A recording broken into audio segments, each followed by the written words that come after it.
All right, are we live? Okay, cool. We are live. Hello, everybody. Thank you for joining us again for Chat Space. Today, we're going to be talking about sex and STIs, our introduction stories to sex and STIs. We have with us the amazing Sadie. We have Mr. Travis, Kevin, and Elise. Going to be just sharing some stories today about, our experience, how we were introduced to sex, how we were introduced to STIs, STDs, what that looks like. We know that looks different for everybody, especially today's time. I mean, you can just kind of like click. You can go to Google and it's just already there. Like you really probably don't even have to search for it. You can think about it and it's just going to pop up. So, it's kind of how it is these days. Anyway, who wants to go first? Like, let's hear about some, introduction to sex stories. How about Sadie? You look like you wanna talk. Whoa, okay. What was the question? So, your introduction to sex. Oh. So how did you first learn about like sex? Like, did somebody teach you about it? Did you get like the birds and the bees conversation? How about a lack thereof? I don't think a lot of people get that. So I did not in my household. Planned Parenthood actually taught me about sex. But before that, I was like sneaking and finding like videos and stuff. They have like the VHS tapes that you kind of like your parents hid from you. I found those. That's how I learned about sex. Were those tapes like educational tapes, or like porn? It was definitely porn. For sure. What age were you? That's a huge investment. First of all, porn is expensive. Wasn't porn like big porn videos? Like porn actual videos, yeah. The first one I ever seen, like I was not even. I maybe had been like probably like 9 or 10-ish, and they were in my mom's room. So I thought they were like. I didn't know what it said on there. I was like, oh, it's a movie I can watch. And I just put it in and I was like, this is a little weird. I'm going to keep watching it. I'm going to keep watching it. And so I knew it was wrong because it just, you know how you just know something's not something you're supposed to be watching, but you keep watching anyway. I hid the tape and I watched it like 3 or 4 times, like afterward. Yes. So after you watch it, like, how did you feel after you watched that? I felt dirty, really. You felt dirty? Yeah, I felt dirty. Because the environment that I was raised in was like very religious. So we knew that like you're not supposed to be with the opposite sex until you are like getting married. Mm-hmm. And we were taught that like as early as like maybe like 8 or 9. So to know that that's something's happening and you feel good and it's making you feel good, you're like, yeah, I know I'm doing something wrong. So it made you feel kind of dirty and gross. I think it's so interesting that we like that so many people have, a lot of people have that, especially from a Christian upbringing, that it's dirty or it's something to be ashamed of, but it's like it's really not. Like it's okay to have these feelings, and I think we have to do a better job at, kind of like informing like the younger generation that it's okay for them to have these feelings, and, it's a natural thing, because people, they feel dirty and they feel ashamed. And it's like, why should you be made to feel ashamed for something that's completely natural? It's natural for a penis to get hard. It's natural for a vagina to get wet. I mean, that's a part of, anatomy. Right. But of course,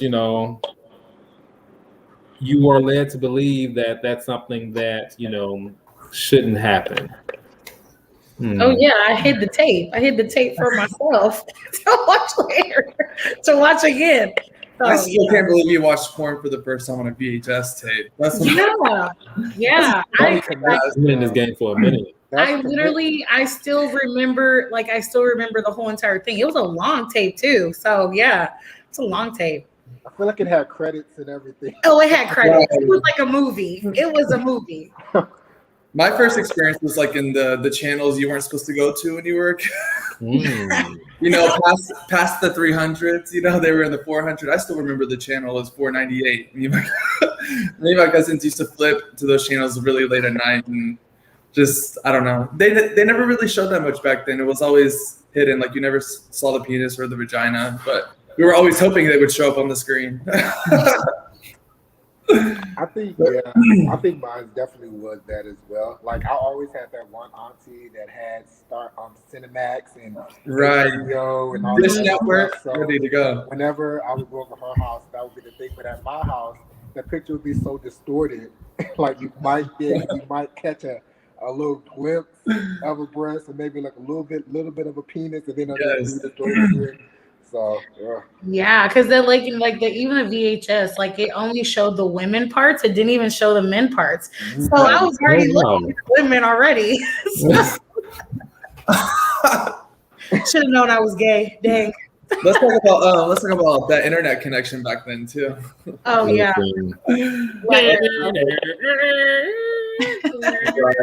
Oh my God. Elise, how about you? How did you learn about sex? I think it was probably from my mom's baby sister, because I think I was, because I didn't, I was older, like when I lost my V card, I was terrified of my mom when I was in high school, and I wasn't allowed to date anybody. And then some stuff had happened to me when I was little that like made me extremely, I don't know if you would say terrified or grossed out by dudes, in general. So if I ever knew that somebody had a crush on me in school, I was like so disgusted. Which is really sad because I think I got asked to homecoming twice throughout high school, and I was like so rude to them and so like just outwardly just mean. I think about it now and I'm like, man, I was such an asshole to those guys, and they were so nice. Because it's not like they ever tried. I mean, even just like people trying to hold my hand grossed me out at the time. So I had to get through some stuff before that ever became more normalized for me. And I think a lot of people, like maybe people in general, I was going to say young people, but people in general go through like sexual trauma like that as a little person, and they can't make sense of it until it comes back up until they get like older. And then there's like feelings that maybe you don't fully understand, and that kind of like maybe move to your sex life, maybe when you finally do have sex for the first time, or when you have one of those first experiences. I think it just, there's stuff that you have to work through. So like I just didn't, and I also told myself that I was like, I was going to wait until I was married and all this stuff, and not necessarily because my religion pushed that on me or my parents told me that, because my parents never talked to me about that stuff either. But I just told myself that that's what I wanted for myself. And then my mom's baby sister was maybe 30 when I was like 17, and she would take me out to the clubs. So we would definitely lie about how old I was so that I could get in, and she would teach me how to dance, and she would tell me all her stories about the gentleman that she was, pursuing at the time. And like, I don't think my mom ever knew that like my aunt was probably the person who told me things about blowjobs and different things like that, sex positions and stuff like that. My mom probably would have been horrified. But well, and when I finally, was in my 20s or whatever and had a first experience, she's the person that I talked to about it. Like because I didn't know anything. And that's the thing I think with some of these younger generations a lot of times is they are not able to talk to anybody in their family. So what they pick up is from like friends who might not even have accurate information. And I can tell you that when I was working with the prevention team stationed at the county health department, like I talked to a lot of young people who were maybe had recurring STIs or were learning about a new HIV diagnosis. I had a young man who was in college who told me he only dated women who ended up as a 19-year-old with HIV. And I said, did you ever talk about stuff like about sex or anything like that to your parents? And he was like, oh no, like I just, I'm pretty sure that like HIV is like something only homosexual guys get.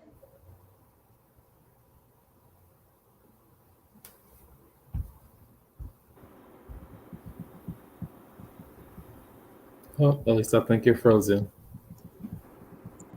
Oh, there you go. Can you hear me? Are you there?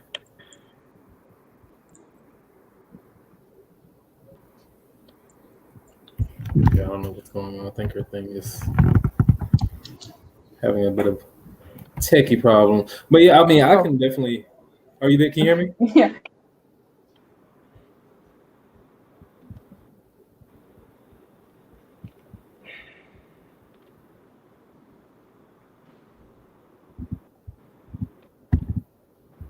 I don't know what's happening here. Yeah, she went on me. There she Oh, goes. there you go. Okay, you're back. Yeah, so that's I don't know if what you guys heard of the last part, but the young man told me that he never thought that he needed to wear a condom or ask ladies about their status or talk about any of that stuff because HIV is something only gay guys get. And I was like, whoa, dude, like I was like, where did you hear that? Or, you know, do all of your friends think that way or whatever? He was like, oh yeah. And I was like, no, dude. I was sad. I was sad for him because he like really believed that. And you know, I think he also was kind of in denial, and I don't think I think he was so shaken up that he kind of just pieced out, like didn't want to make an appointment with the doctor or anything and was gone. Yeah. So I've still thought about him, you know, a few times, but yeah, I think there's just a lot of misinformation out there. I think it's like crazy how much so there is still to this day. You know, there is so much information out there and it's so much readily available, but people kind of, I think, pick and choose what they want to listen to. And because and some of the sources out there are just completely inaccurate information. And talking about sex is still something that's, you know, very taboo and hush hush. So, you know, people don't really talk about it and they don't get the proper education and knowledge they need about, you know, sex, how to do it properly, the fact that it's supposed to be something that's enjoyable and not something that's supposed to hurt. Information about, like, you know, STIs, like they don't get it because people are ashamed to discuss it. A lot of parents don't want to talk about it. Of course, they don't want it in schools. Oh, I'd rather talk to my child about it myself. You know, okay, well, but you don't do it. And then they go out into the world unprepared to engage with others on that level because nobody has ever said anything to them about it.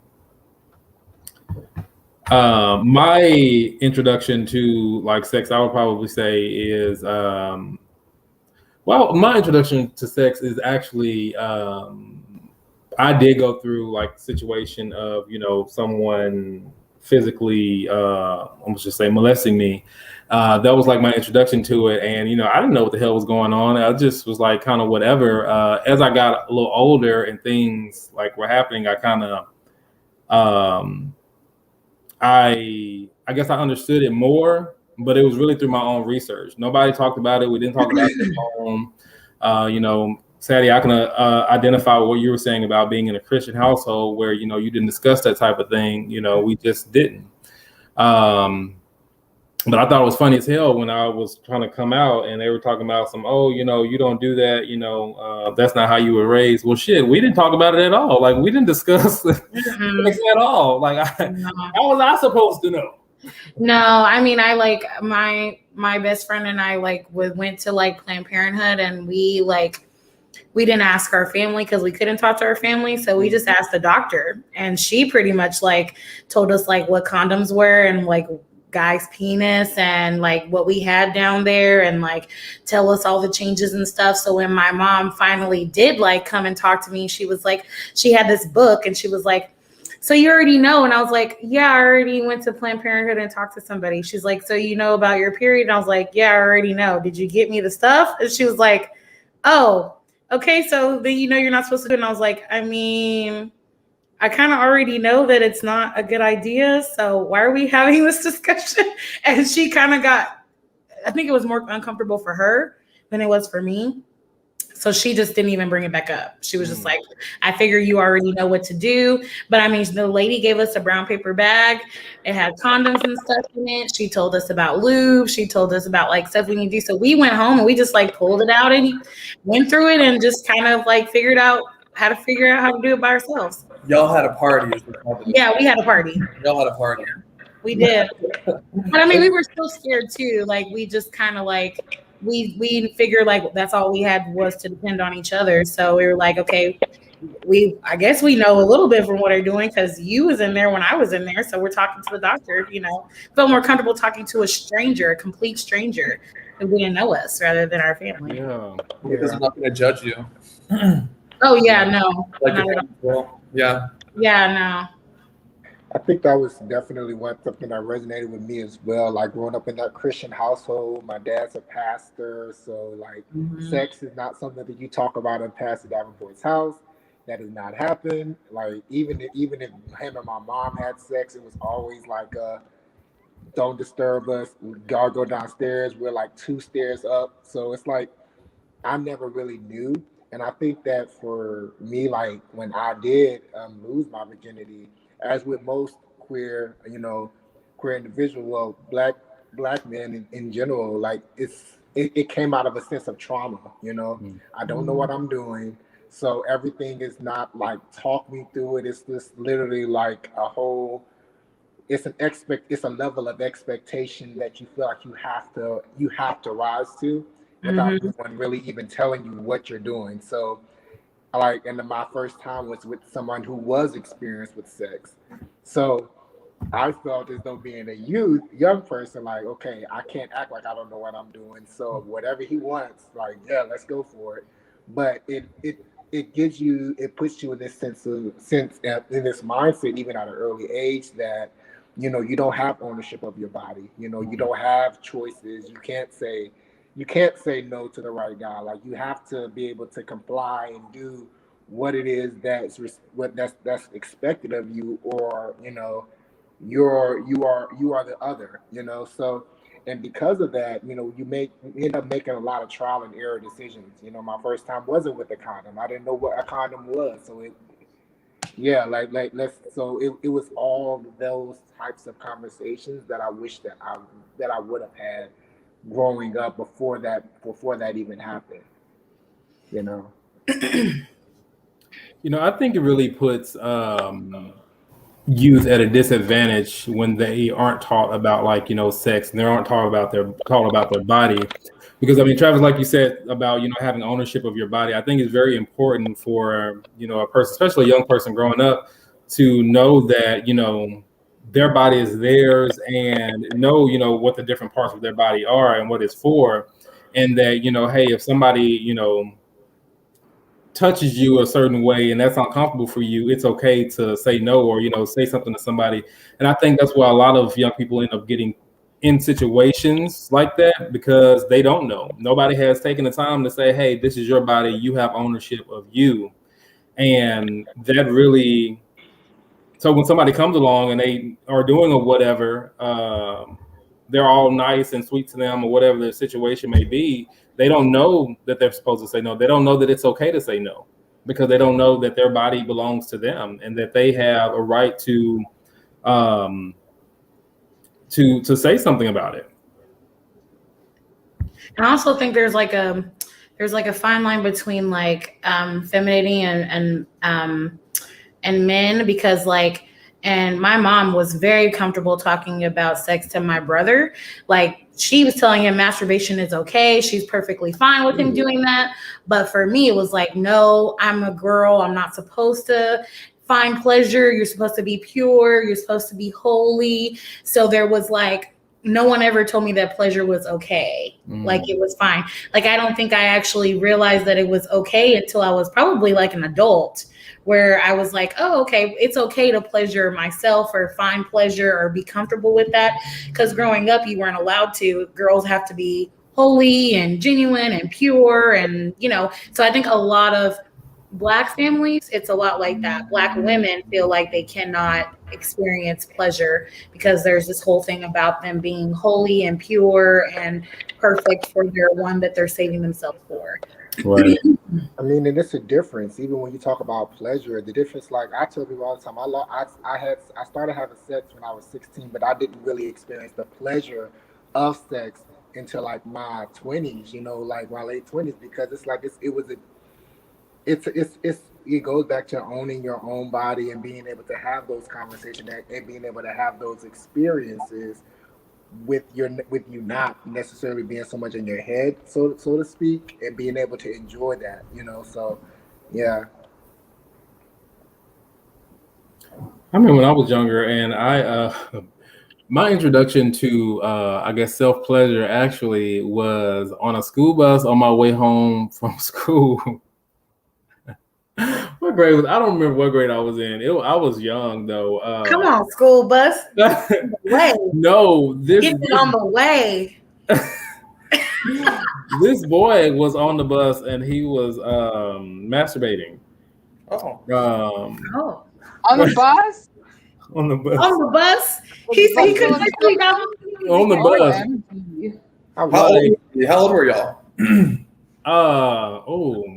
He was older than I was. He was, let me think. So I had to have been in elementary school.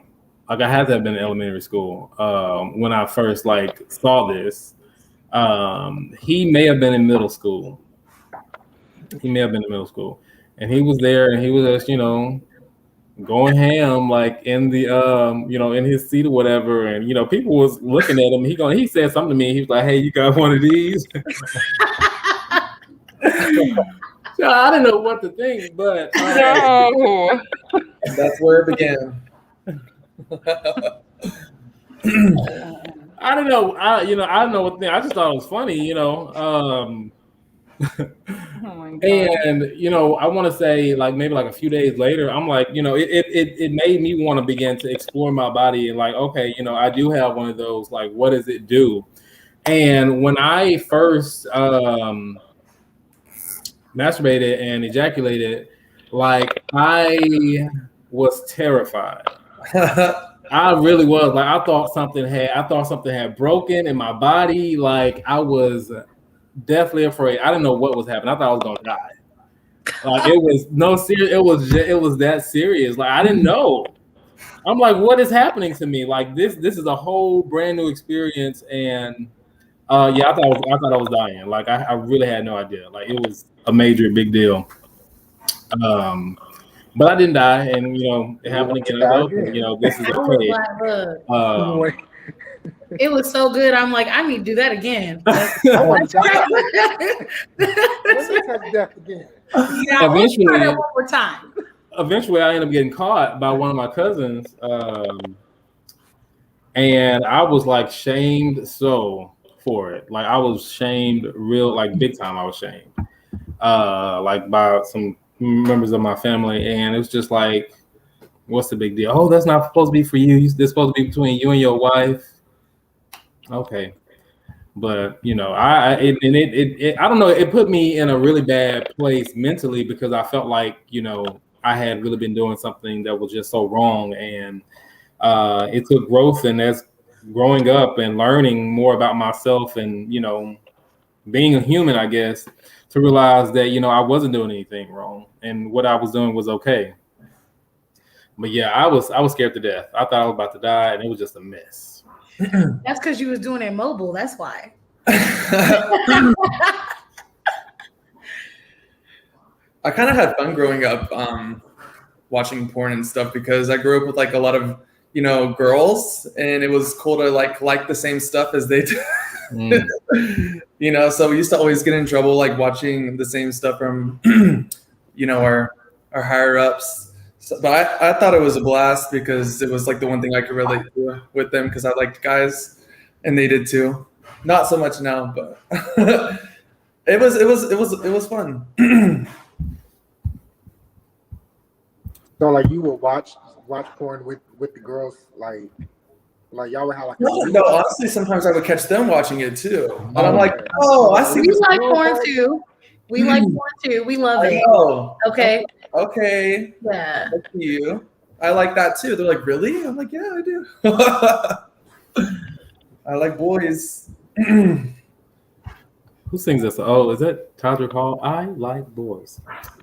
I mean, that's how I figured out I was a watcher. I learned that very early. I was like, I'm a watcher. I knew I was a watcher from the jump without a shadow of a doubt.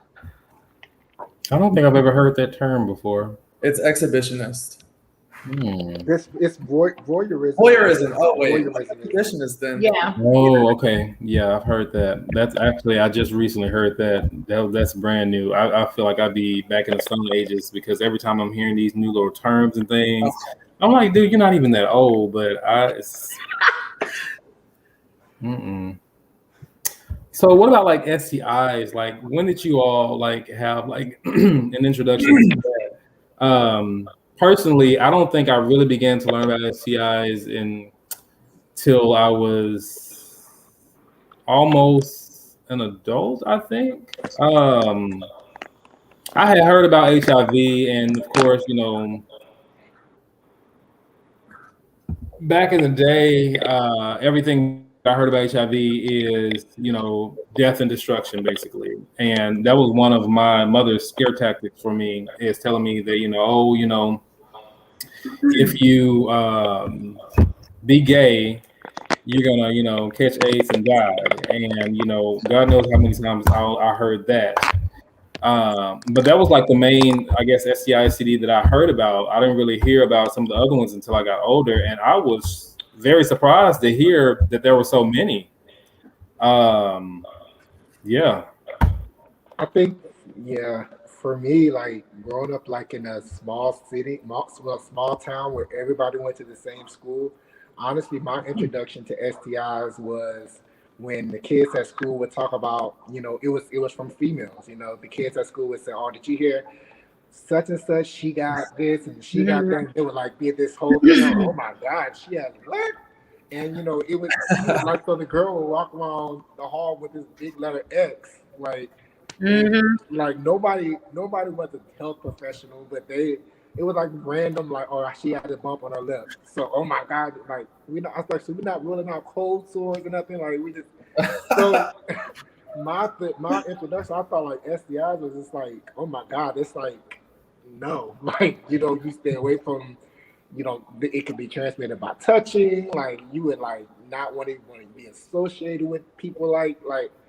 It was that bad, like growing up. I remember like seeing like girls being bullied, simply because they came out and said, "Yeah, I had sex," and it was automatically, if you had sex and you were in high school, or you got something. And so that was the thing, and that alone, like, and if you are a male, like, I've never heard of guys having HIV, STIs, or anything like that. It was really sort of a thing of that is for the bad girls, quote unquote. So. What city did you grow up in? Nashville. Okay. Yeah. Yeah, me, I was definitely I learned about STIs first. I never knew about HIV until I was 21, but there was a girl in my class that had got sores in her mouth because she had went down on a guy, several guys, and she went to the nurse, and the nurse told somebody else that told somebody else, and it got to the kids. And yeah, it was that, she was out here giving all these guys blowjobs, and that's why she got sores in her mouth. And after that, I was like, I'm not ever gonna do this ever. I didn't want to get any sores in my mouth. That was what the big thing was. And I was like maybe like a freshman when that happened. And I mean, yeah, she they was talking about her. She had like an eczema fry in the back. Do y'all remember sorry, do y'all remember Blue Waffle? Oh yeah. That was probably one of my first ever like introductions to like STDs, even though it like wasn't real. But apart from that, I grew up in East Texas in a really small town, and the only access I had to anything gay was through Grindr. And so that's when I learned about HIV and all of that. And I don't know, I used to be super stigmatized by HIV, and I think probably the first experience like with HIV was, I had an HIV scare with one of my partners, and I was 16 years old. I shouldn't have been having sex with guys, and I shouldn't have been having sex at all. But I was, and he told me that he tested positive for HIV, and I don't know. I worked at Pizza Hut. I had a whole meltdown, like I'm gonna die, all of that, and thankfully I had a community member be able to test me for HIV, and I was negative. But that was that's kind of like what started this whole thing for me with like educating myself and all of that surrounding Kobe, because I remember how I felt that moment, and it was not good. And having to watch him go through like the diagnosis and all of the hurdles he had to get through to even get on treatment was, I don't know, it's just traumatic and disheartening. And yeah, now those things don't even faze me anymore. Yeah. Yeah, for sure. I think I remember too, even like that fear that you talk about, like that was like something that oftentimes was preached a lot in the high schools, because you would go to your health classes and they would show you the videos and show you these group growth pictures. And it's like they don't show like people healthy living with HIV. It's more so of a thing where you see this huge reaction of like this net, like, so it made you feel like if you get this or if you get anything, like it's gross and this is what's going to happen to you, like automatically. And that created like a fear in growing up, because it's like, oh no, I don't want my penis to look like that. Like, what? Right. Well, it also gave you like anxiety about having multiple partners. You know, like there was like a big distinction. Like I know for girls, it was like you can't talk to a guy and talk to another guy. Like you have to only talk one at a time, because you're gonna have to start counting. So I remember like being like in high school, and I'm like, okay, I can't talk to you right now. I can only talk to you. I can't do multiple, because then I'm a hoe, and then I'm not gonna be doing what I'm supposed to be doing, which means I'm about to get something, and I'm not trying to get something because it's bad for me. Like luck is not on my side. So when I was in high school, that's what I did, because it was either that or you're gonna get pregnant. So you were like, I don't know which one I want. I don't think I want either one. So we're just not gonna have sex at all. Period. I mean, there's such a stigma around that too. The idea of, having multiple partners, I don't know if people are as probably concerned about it these days as what they once were. But the whole idea about being a hoe, I remember growing up, like no one wanted to be a hoe. Like be a hoe was the worst thing, be anything, but don't be a hoe. Yeah. And it's just like you say, just put this fear in people's mind and in their heads about the idea of, having multiple partners and doing it a whole bit. But yeah, it sucks. Kevin, I can relate kind of to your story. I remember I was about maybe 16, and I was talking to this man who was probably in his late 20s, early 30s. And it came to me through some people that this man had HIV, or what they said was that he had AIDS. And I mean, I didn't know. I didn't know anything about it. Well, at the time, I knew, what HIV was and stuff. But, the man, he hadn't said nothing to me, so, and I it was such a shock to me, because I'm like, oh, I thought you really cared for me and everything like that.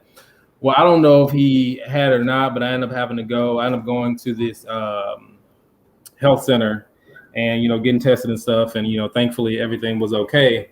But yeah, that shook me the heck up in a major way. I mean, in a major way, because after that, I was kind of like, I was afraid to have sex, period. Yeah. For a couple of years, I did. Yeah. Growing up, I grew up very poor, and my family was very poor. And so there were times, when I was 16 years old going into 18, that I had to do survival sex to help pay for my bills and help my family, eat. And that's just the resource that I had at the time. And it's having that emotional trauma, like after that, is something that I still kind of deal with, especially having to participate in those kinds of things, even in my adult life, to help myself survive. And I think that's something else that's like not really talked about, or is that aspect of sex, is that sometimes sex is not always pleasurable in the way that we, it should be. And it's because we have to go down a different route to be able to survive. And it's definitely a very traumatic thing. And like I said, I don't think that's like talked about as much as it should be, because I think almost everybody has had to participate in some form or another in those kinds of activities in order to survive. So growing up in East Texas and having to do that, and then, you know, I finally made it to Dallas and having to do it here too, just to make it by, because, you know, I didn't have that family support and that support system back home to be able to, you know, I didn't have a lot of things that a lot of people have today. Yeah. And then not having access to prep and not having access to getting tested, and, you know, it made me feel disgusting because I had to do those things to eat, but I wasn't able to take care of myself in the way that I should have. But it's a process. I mean, at the end of the day, I mean, you made it through, and for years, you know, I always thought of, you know, a person doing, you know, using their body to, I guess, get what they need or what they want, you know what I'm saying, as a bad thing. And my thought process about it has completely changed over the years, because it's like, people need to be able to survive, you know, and if this is their way of surviving, if I had to do it, would I do it? Absolutely. You know, I would do whatever I had to do to feed myself or feed my family. So it's like we look down on it so much, but what's the difference between just, I'm not gonna say the words I want to say, I don't know if it's appropriate, but what's the difference between just, you know, going and being with, you know, random people opposed to, you know, getting paid for it? Right. You know what I'm saying? Like, hey, I'm gonna do it. Let me just get paid. Exactly. I resonate as well, with you, Kevin, is especially like growing up, like I said, in a Christian household.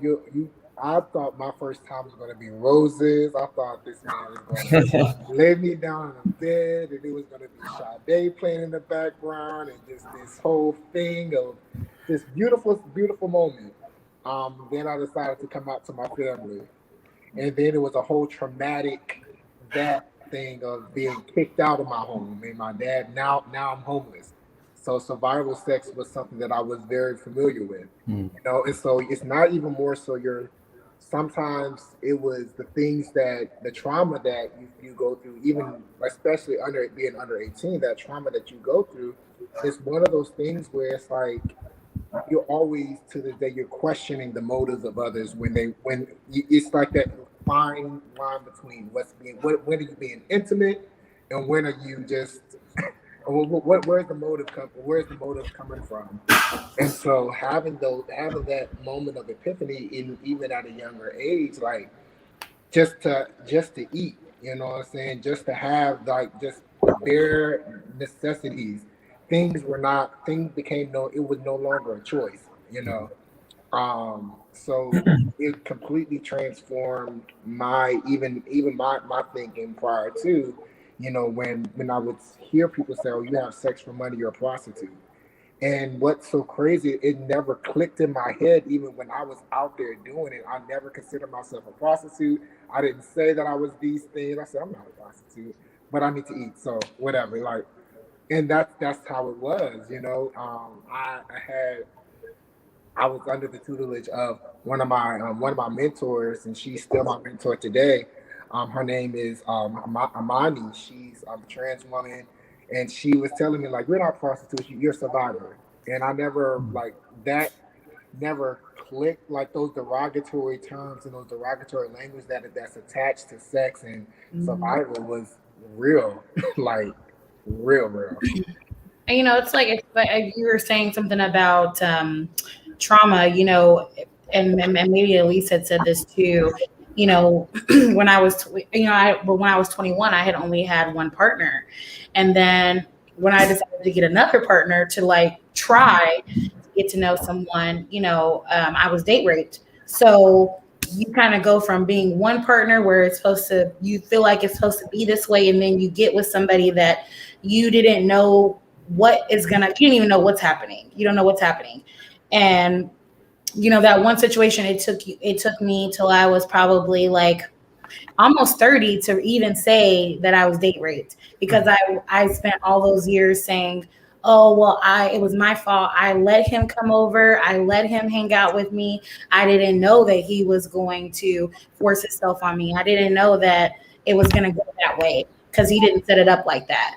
So it took a long time. So trauma really affects, how you were raised and how much it was comfortable having talks. Because I think if my mom or my family might have been more comfortable about sex and talking to me about that, I might have been able to kind of understand it a little bit more about what was happening, because I didn't know,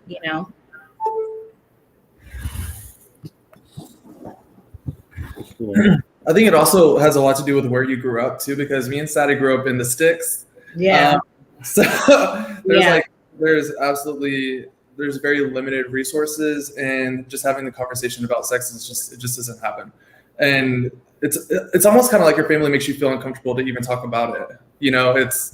It was just a different time.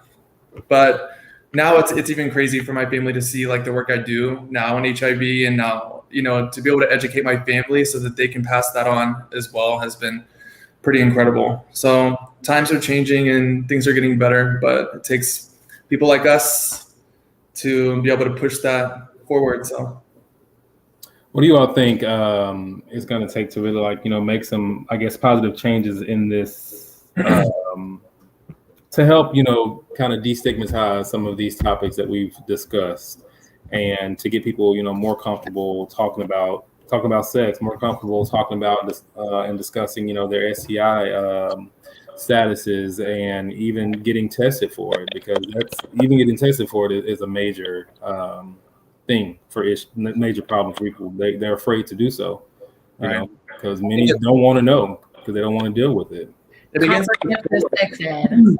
You should start as young as you can. Yeah, comprehensive sex ed in schools. I am a hardcore supporter of that. I feel like it needs to happen. I mean, I do remember some sex ed in school, and it was like it was not sex ed. It was not sex ed. It was like condoms, abstinence. That's it. And really, it wasn't even condoms, because they wouldn't even allow you to even show condoms in the school. They basically just said abstinence is the key. They gave you a brochure, and that was it. So, the schools need that, because we all said that we experienced it way before we were 10. So you're thinking about like elementary school, like we need to be having these conversations in elementary school. So right. Well, also providing the resources. Don't just tell people to go do something without providing the resource. Back then condoms were expensive. I wasn't about to buy condoms. Oh yeah, no.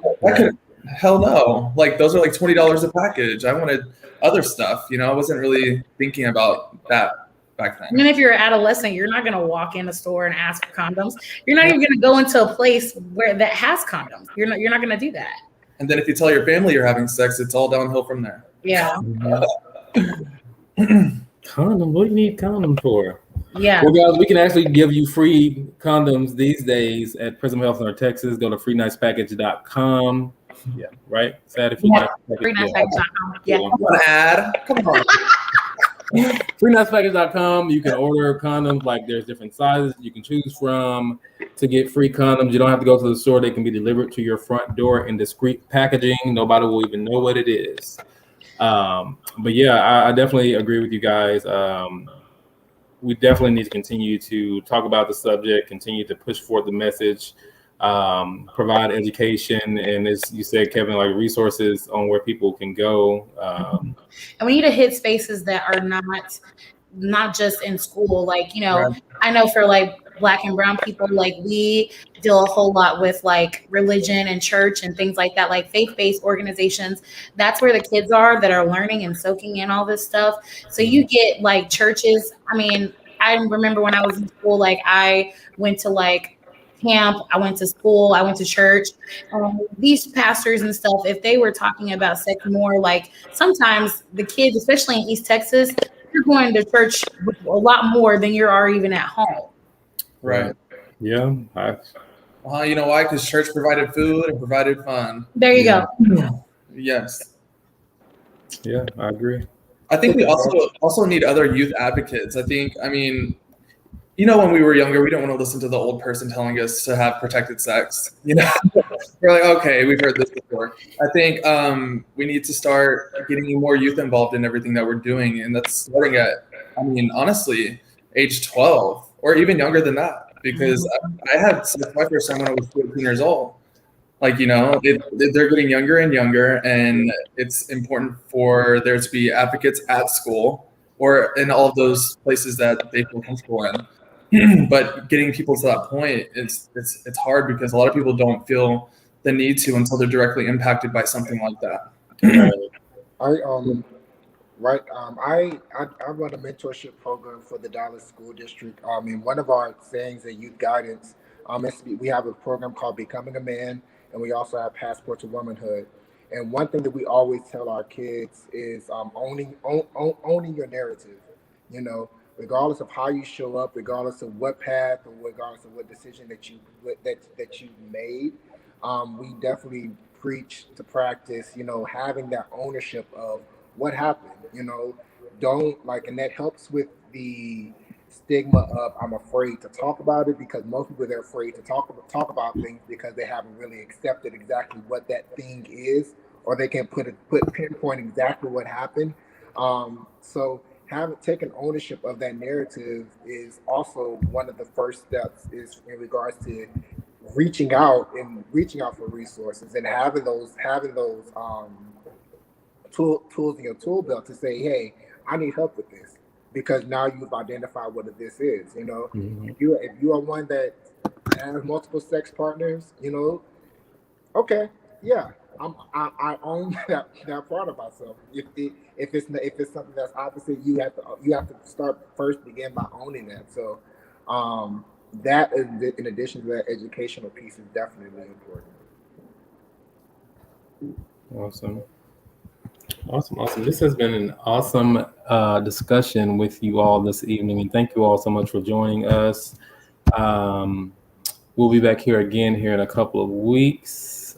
Thank you all again for participating, as well as the individuals who have watched us on Facebook and YouTube. Thank you for listening in. Also, if you all have topics that you'd like for us to discuss, definitely let us know so we can get those going too.